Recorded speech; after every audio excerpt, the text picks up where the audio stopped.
Santa Monica. You know, for nearly 150 years, this one coastal city has been in a constant state of transformation, just completely redefining itself over and over again. It's really a story of big ambitions, spectacular failures, and somehow incredible rebirth.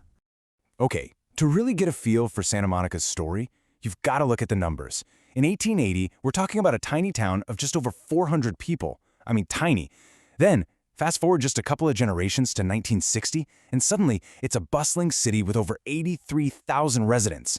This crazy explosive growth is the backdrop for every identity crisis, and every reinvention the city would ever face.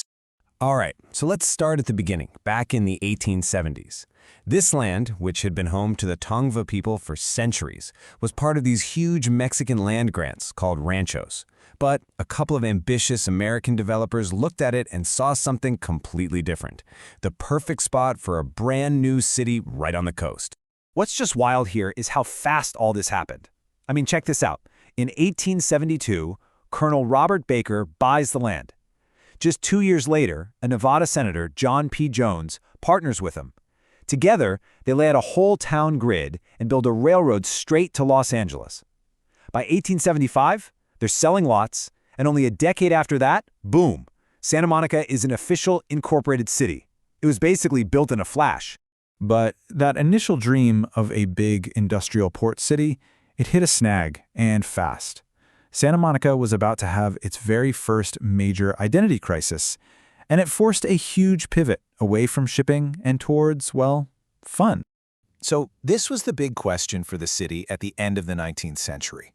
Was it going to be the main commercial harbor for a growing Los Angeles, or was its destiny something else entirely? A port or a playground? Now, the Southern Pacific Railroad, they bet the farm on Santa Monica. In 1893, they built this absolutely colossal pier called the Long Wharf. At the time, it was the longest pier in the world. A true feat of engineering, all designed to handle massive cargo ships.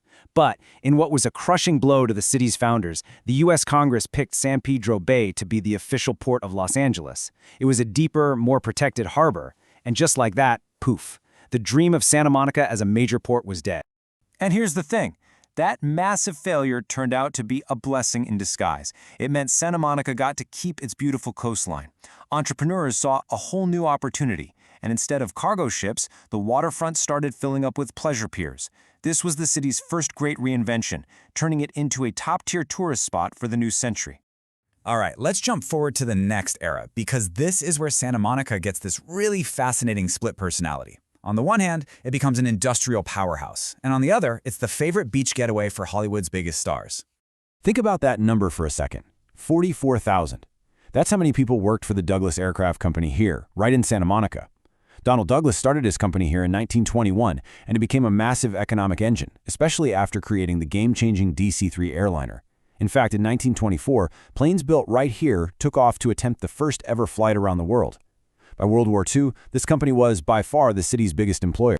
And at the exact same time, the shoreline became Hollywood's playground. You had stars like Cary Grant, Greta Garbo, Will Rogers all building homes here. The centerpiece of this so-called Gold Coast was the Ocean House, a mind-blowing 118-room mansion that William Randolph Hearst built for his mistress, the actress Marion Davies. But it wasn't all glitz and glamour, not by a long shot. This era had a really dark side. The historical sources show open racism. One local paper in 1922 actually printed that Santa Monica was to be a white man's town. Corruption was also a huge problem, so much so that the famous author Raymond Chandler used Santa Monica as the model for the seedy, corrupt Bay City in his crime novels. And if you want a perfect picture of the lawlessness back then, get this. Criminals would anchor these huge gambling ships just past the 3-mile legal limit. When the state attorney general finally tried to shut them down, the crew of the biggest ship fought back with high-pressure water cannons. It turned into a 9-day standoff the papers called the Battle of Santa Monica Bay, a literal battle at sea. So after the war, that whole split personality thing, it started to crumble. A new freeway showed up, the city's main industries packed up and left, and new social movements started to take hold. Santa Monica was, once again, forced to figure out what it was going to be. The Santa Monica Freeway, finished in '66, is the perfect example of this complicated time. On one hand, it was progress, right? It connected the city to the whole region like never before. But that progress came at a huge cost. The freeway was built right through the Belmar and La Viente neighborhoods, completely destroying and displacing established African American and Hispanic communities. And then the economic hits just kept coming. Pacific Ocean Park, the last of those big amusement piers, closed its doors in 1967. The very next year, the massive Douglas aircraft plant shut down for good.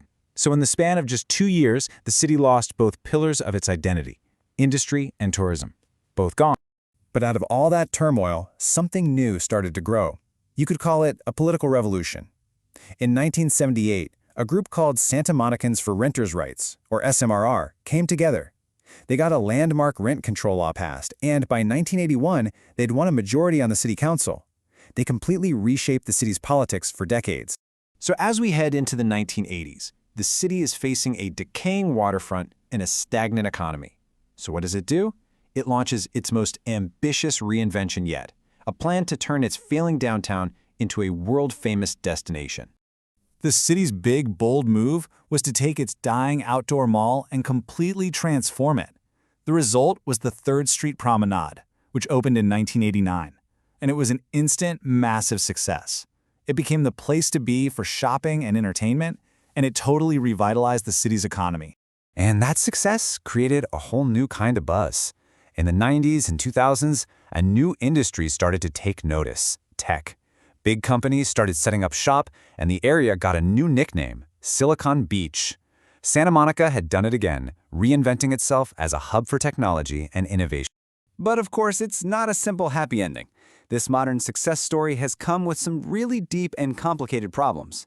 The city has been hit by terrible tragedies, and the very success that brought it back has also sparked intense debates about gentrification, affordable housing, homelessness, and now the future of the promenade itself. And that brings us right up to today. If there's one constant in Santa Monica's history, it's change. It's gone from a planned seaport to a tourist playground to an industrial giant, and now to a progressive tech city.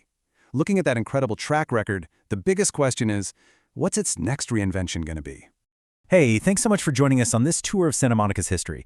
If you thought this was interesting, you should definitely check out our California City Histories playlist for more stories like it.